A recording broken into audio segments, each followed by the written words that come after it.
Evil. In its very nature is something that is feared by all. It can be defined as the opposite of good, and is the reason for everything that is bad. But what does it mean to be evil?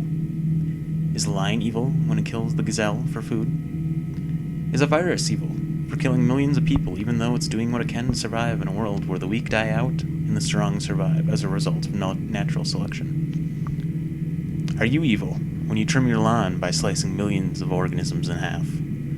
All these things in some way are bad, but in another way, they're good. It all depends on perception and our interpretation of evil.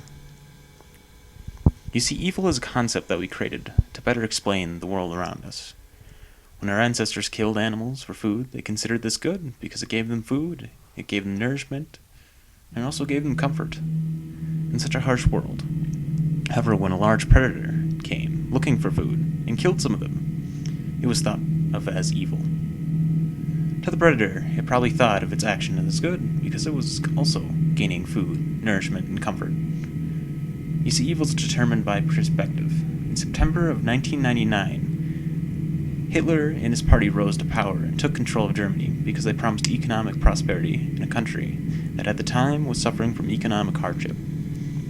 Today we consider Hitler a monster. Some even go as far to say that he was the worst person to have ever lived. Many of his followers didn't think of him like that. A vast majority of them thought that he was wonderful. To some, he was even thought of as a god, even though he killed roughly 85 million people. Like I said earlier, evil is determined by perspective, where one person may perceive something as evil, another person may perceive something as good. So does this mean that there is no real evil, and it's just all in our heads? Maybe.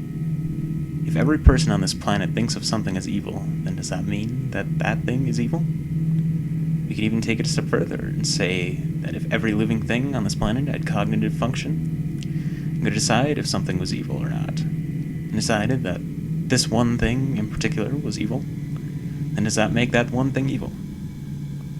Or is it just by coincidence that everything just happens to agree? This, of course, brings us back to the fundamental question: what is evil?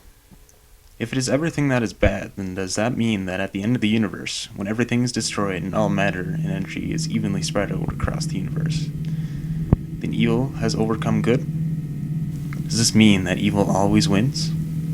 Tell me what you think in the comments down below, and be sure to like this video and share it with all your friends on social media, and also subscribe to me if you haven't already for more videos like this coming each week. Thanks for watching, and I'll see you next time.